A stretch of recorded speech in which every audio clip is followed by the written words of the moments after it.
A linha pré-tribulacionista, ela não era uma linha para causar tanta inimizade, mas por causa de algumas pessoas que acabam defendendo ela de uma maneira muito agressiva às escrituras, porque eles têm que defender, né? Aí nessa hora que é exposto o coração das pessoas, na hora que você quer defender uma linha que é contrária à palavra de Deus, é exposto o ridículo da linha, sabe? O quão mal ela pode ser para uma pessoa. Não quer dizer que é o tempo todo, mas no momento em que as pessoas virem que essas coisas não vão ser assim, vai ser o momento em que você vai ver o dano dessa linha, que as pessoas vão sofrer as consequências.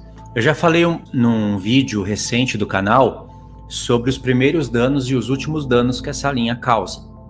Os primeiros danos, separar Israel da igreja de uma maneira indevida. E quando você faz isso de uma maneira indevida, você praticamente desvaloriza as profecias. Todas as profecias que têm algo bom, aí é colocado para a igreja. E todas as profecias que têm algo ruim, é colocado para Israel. Dessa maneira. E aí você lê as profecias de uma maneira na qual você abandona os contextos. A maioria dos que pregam o pré-tribulacionismo não pregam através da linha do tempo das festas de Deus, que são festas santas e não são festas judaicas. Não está escrito isso na palavra. E nem é algo que nós possamos atribuir por lógica ou por indicação, só porque não está escrito. Mas é porque Deus mesmo falou que são festas santas. E Paulo escreve as suas cartas baseado nas festas. A carta na qual ele mais fala das festas é 1 Coríntios. E ali, justamente ali, é que ele vai usar um dos textos mais fortes para falar do arrebatamento da igreja.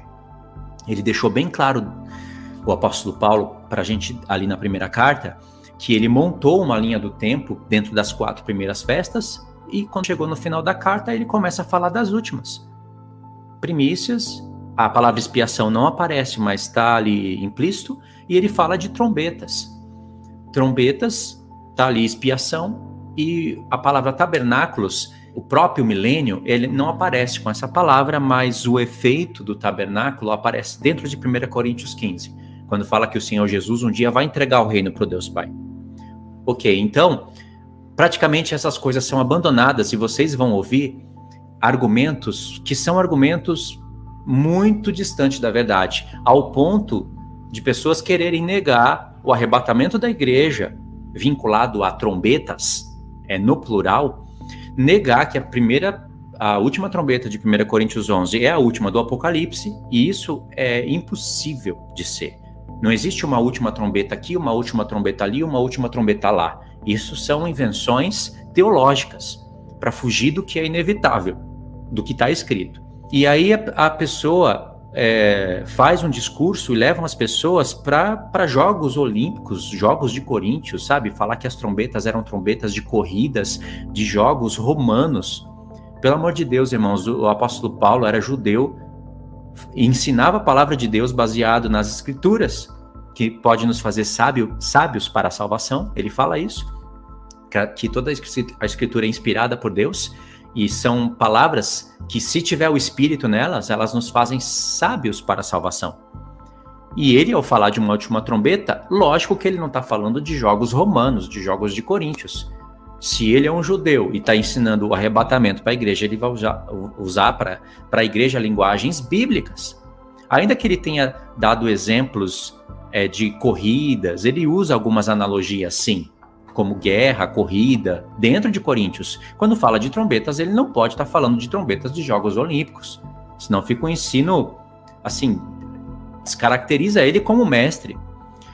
Esses são os primeiros danos, vão afastando as pessoas da verdade de Deus.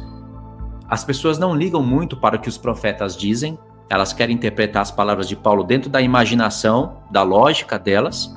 Todas essas coisas estão dentro dos primeiros danos, ou seja, você se torna relaxado ao estudar a Escritura. Ou seja, você não entende o que Paulo está falando, e quando ele fala com muita clareza, as pessoas negam. Os últimos danos são as consequências que o irmão Harry falou. Lógico, esse dano, irmão, já está calculado já.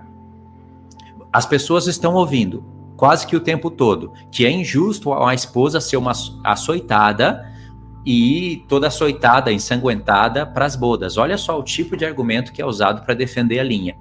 Então eles imaginam que se houver um sofrimento dentro da grande tribulação, nem todos vão sofrer daquela maneira, dessa maneira, e nem todos vão morrer. Mas eles colocam todos sofrendo e morrendo. Assim, não pararam mesmo para entender a mensagem de Deus nos profetas, porque nem tudo está no Novo Testamento. O apóstolo Paulo, inspirado pelo Espírito Santo, deu dicas.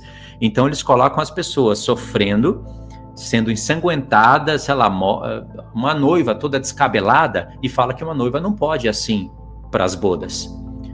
Aí eu pergunto, Apocalipse 19, as bodas estão acontecendo antes ou depois da grande tribulação? É claríssimo ali. É uma linha do tempo, Apocalipse 19, 20 e 21, é uma linha do tempo estabelecida, não tem flashback, não tem as pessoas voltando, Deus voltando no tempo. A palavra é analepse. Deus faz muito disso. Nos profetas também. Ele para aqui um momento, volta no passado, igual um diretor de filme, conta a história, aí volta no mesmo momento ou vai para o futuro.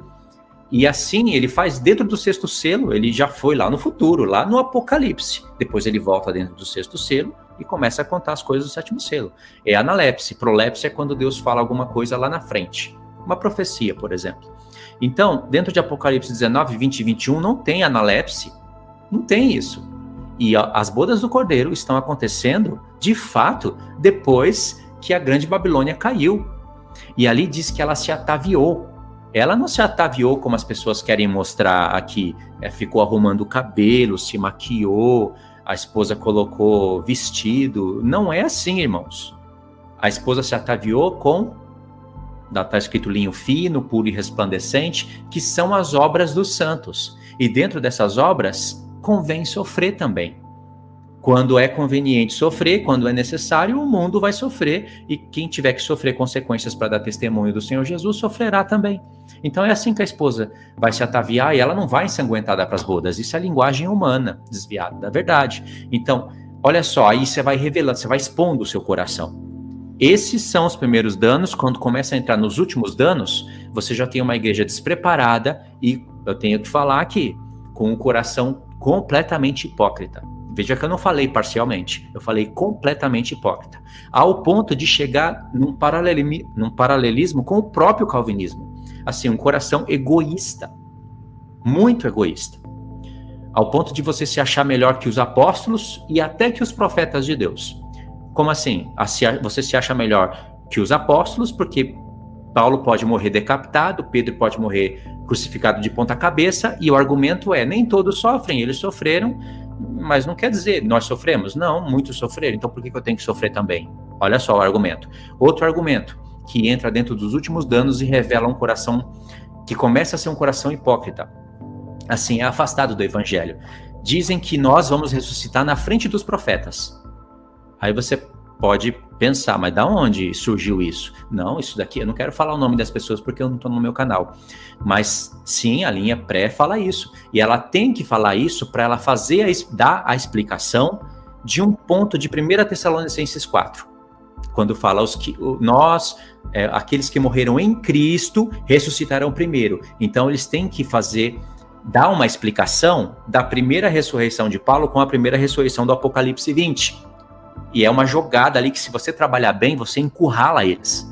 E quando você espreme eles, e isso tem que ser feito para defender a verdade, por amor a Cristo, não por amor a um debate teológico, quando você espreme eles, aí você vê o veneno que sai dali. Porque eles vão falar, olha, os que ressuscitam em Cristo. Então, a primeira ressurreição, eles abrem em etapas, coisa que não está escrito, não está sugerido, é invencionice pura. Eles vão abrir em etapas e vão falar que essa primeira ressurreição é só para aqueles que morreram em Cristo. Ou seja, eles falam claramente que os profetas, todos aqueles que sofreram para entregar um evangelho puro para os apóstolos, eles vão ressuscitar só no final. Ou seja, vão ficar sem bodas também. Fora aqueles que vão ter que sofrer na grande tribulação e ficarão sem bodas também. Então eles se colocam na frente dos apóstolos, na frente dos profetas, e sem sofrimento algum, querem participar das bodas num lugar elevado, enquanto há alegria, casamento, festa, os profetas ainda não ressuscitaram, e o resto da igreja está sofrendo na terra, ficando sem bodas. Esses são os últimos danos. Ou seja, foi revelado hipocrisia, egoísmo, tudo só para sustentar. E pensa bem, não são os membros que estão falando isso. Esses são os pastores que têm como objetivo defender a sua mensagem. Porque senão eles ficam descredibilizados e aí os livros que escreveram, as coisas que falaram vão ficando em descrédito. Então eles têm que defender. E esses argumentos estão vindo dos púlpitos. E os membros, muitos membros, não estão parando para pensar que realmente, poxa, quem sou eu para achar que eu vou ressuscitar na frente de Daniel? Quem sou eu para achar que eu não vou dar testemunho com a morte se precisar? Não, eu sou uma esposa linda e maravilhosa e eu estou pronto para ser arrebatada agora. Não é perigoso isso? Então, esses são os últimos danos. Aí eu já falei aqui mais do que eu queria falar, mais do que eu deveria. Eu vou passar para o irmão Harry de novo. Você conseguiu entender, irmão Harry, o meu raciocínio? Pode ser que pegue pesado. Entendeu? Esse é o meu raciocínio. Assim, eu não fui infiel com a linha. Eu não acrescentei nada e nem tirei nada do que eles falam. Eu apenas coloquei um julgamento sobre isso. Poxa, se isso é assim, então, que diferença que a gente tem, então, da linha calvinista, né? A linha calvinista... Deixa eu só terminar esse paralelo, irmão, aí a gente já elimina esse negócio que eu falei no início do vídeo, de calvinismo. A linha calvinista, no erro que elas cometem, é de se acharem as eleitas, sabe? E os outros são os réprobos. E isso, né, todo mundo já conhece o dano do canal do irmão, no meu canal também. Mas, pelo menos, eu vou ter que aqui agora justificar um pouquinho a linha calvinista. Pelo menos, eles não são egoístas ao ponto de falar, não vou sofrer. Eles pregam o pós-tribulacionismo. Não, sou eleito. Não há possibilidade de eu ser um réprobo, sou um eleito. Deus me amou. Se odiou outros, eu não sei o porquê, mas Deus me amou. Mas também se eu tiver que sofrer, eu vou sofrer. Aí, irmãos, vamos ser justos, né? Não tá tão horroroso assim. Agora, a linha pré-tribulacionista não pode apontar o dedo na linha calvinista, porque esse mesmo efeito ocorre no momento da grande tribulação. Eles se acham os eleitos, os queridos, os que não podem sofrer, os que têm que ressuscitar na frente dos profetas, não sei lá o porquê, aspas, é claro que eu sei, eles querem explicar a primeira ressurreição, porque a primeira ressurreição de Paulo, ele está explicando o que haveria de estar no Apocalipse 20, e sobre isso daí tem muito o que falar, então eles têm que explicar e falam isso, então eles se colocam como os eleitos, como os queridinhos, vão ficar assistindo a grande tribulação na hora das bodas, como é que é?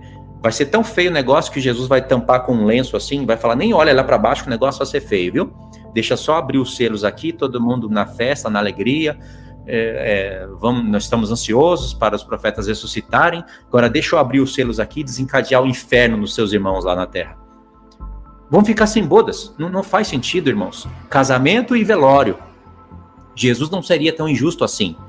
Se acha os eleitos, não pode sofrer, os outros que se lasquem, não estava preparado, fazer o quê?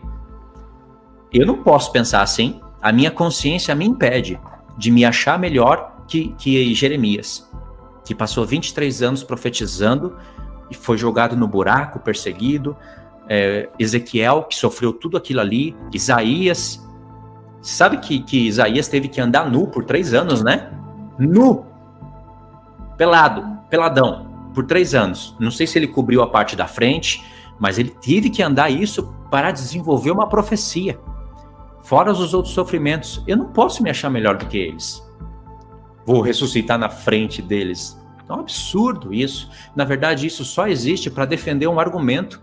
Mas quando você coloca na balança da justiça, meu Deus, isso é muito grave, irmãos.